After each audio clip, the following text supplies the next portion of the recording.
The Whispering Shadow.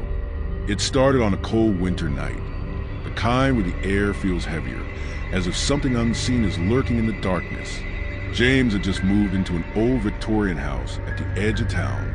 The house had been abandoned for years, and locals whispered strange stories about it, of shadows moving without a source, of whispers in the dead of night. But James, being a skeptic, dismissed it all as superstition.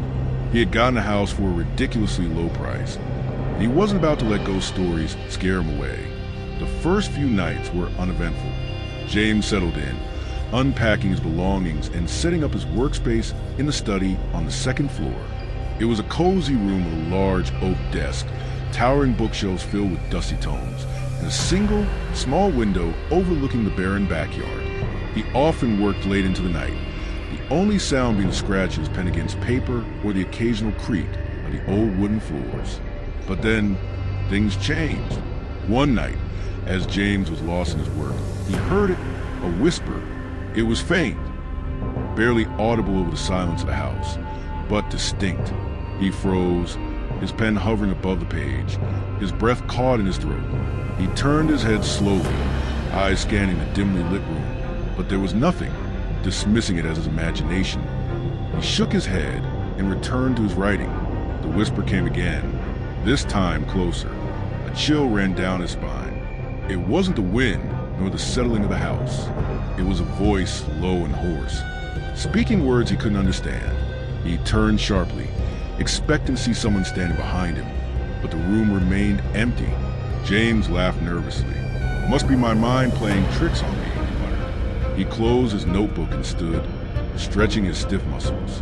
Maybe he was just overtired. A good night's sleep would clear his head. That night he barely slept. Every time he drifted off, he felt something watching him, hovering just beyond the edge of his vision. Shadows in the corners of the room seemed to shift and stretch when he wasn't looking directly at them. And the whispering, the whispering never stopped. It ebbed and flowed like a tide, growing louder and then fading into silence, only to return when he thought it was gone. By the third night, James was exhausted, his nerves frayed. He tried to convince himself it was nothing, that old houses made noises, that his mind was playing tricks on him. But deep down, he knew something was wrong. Then, something happened that he couldn't ignore. As he sat in his study, struggling to focus on his work, the temperature in the room plummeted. His breath came out in visible puffs, and his fingers went numb. And then, right in front of him, the shadow moved. It wasn't cast by the flickering candlelight. It wasn't a trick of his eyes. It slithered across the floor, dark and fluid, like ink spilling in slow motion. It crawled up the wall, stretching unnaturally, forming a shape that was almost human, but wrong. Its limbs were too long, its head tilted at an unnatural angle, and then it spoke. "James." His heart nearly stopped. The voice was right beside his ear, though no one was there. He stumbled back, knocking over his chair, his breath coming in ragged gasps. The shadow loomed larger, its whispering growing more urgent. James grabbed his things and bolted from the room. He ran down the stairs, his footsteps echoing through the house, but the whispering followed him. It was in the walls and the floors, in his head. He reached the front door, fumbling with the lock, his fingers trembling. Finally, the door burst open, and he stumbled into the night, gasping for air. He never went back inside. The next morning, he returned with the landlord, who merely shook his head when James recounted his story. "You lasted longer than most," the old man said. "That house has always had a way of driving people out. You're lucky it let you leave." James never asked what he meant. He just packed his bags and left town, vowing never to speak of that night again. But sometimes in the dead of night, when he's alone, he still hears the whispers.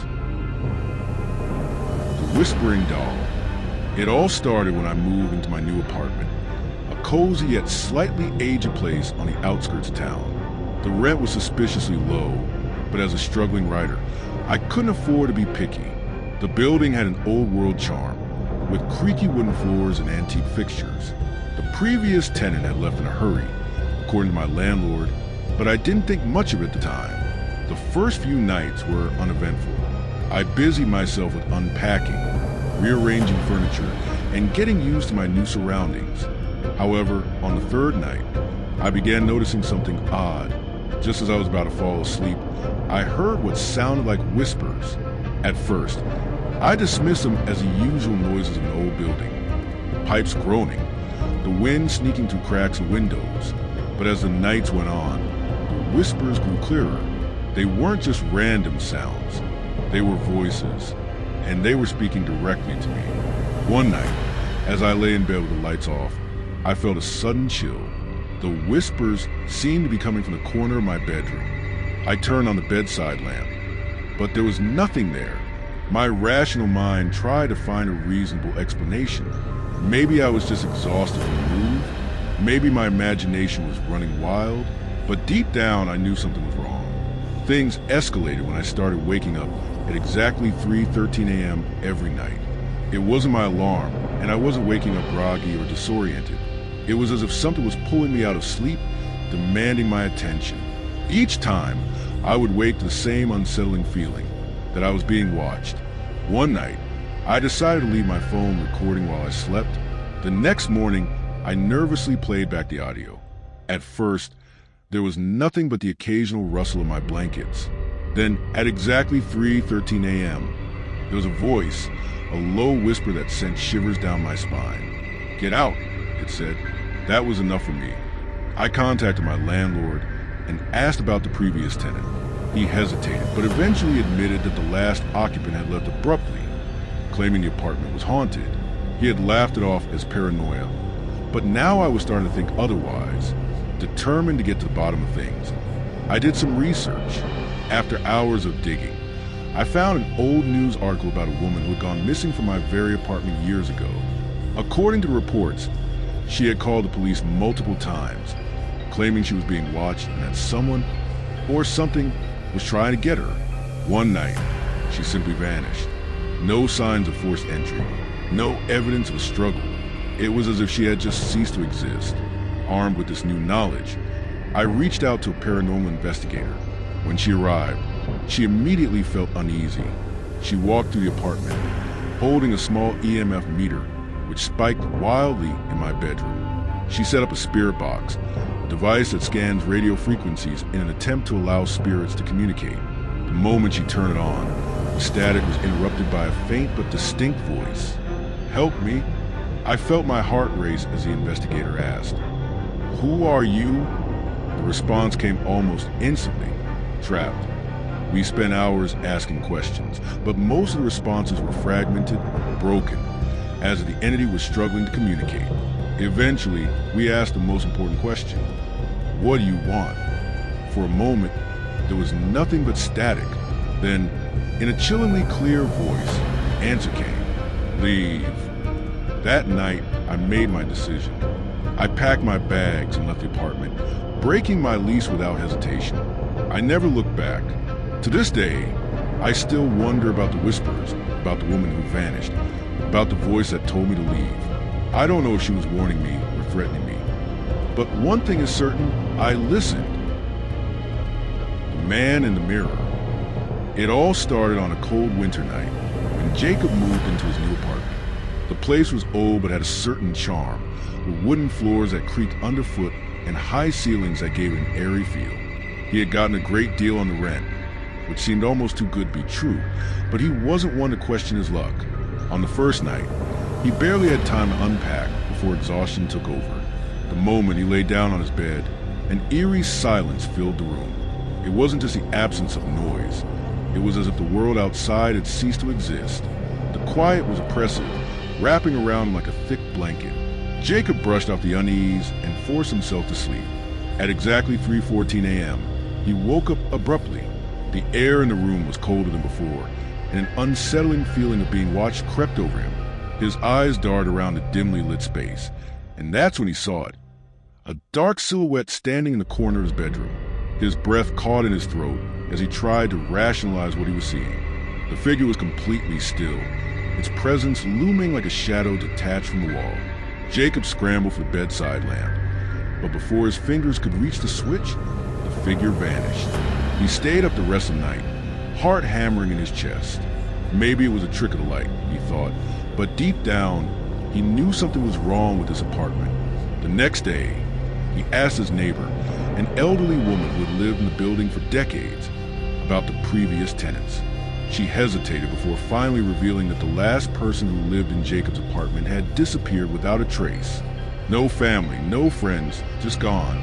The police had investigated, but found no leads. His belongings were left untouched, as if he'd simply walked out and never returned. Jacob tried to shake off the disturbing story, but the eerie encounters continued. At night, he would hear faint whispers, though he could never make out what they were saying.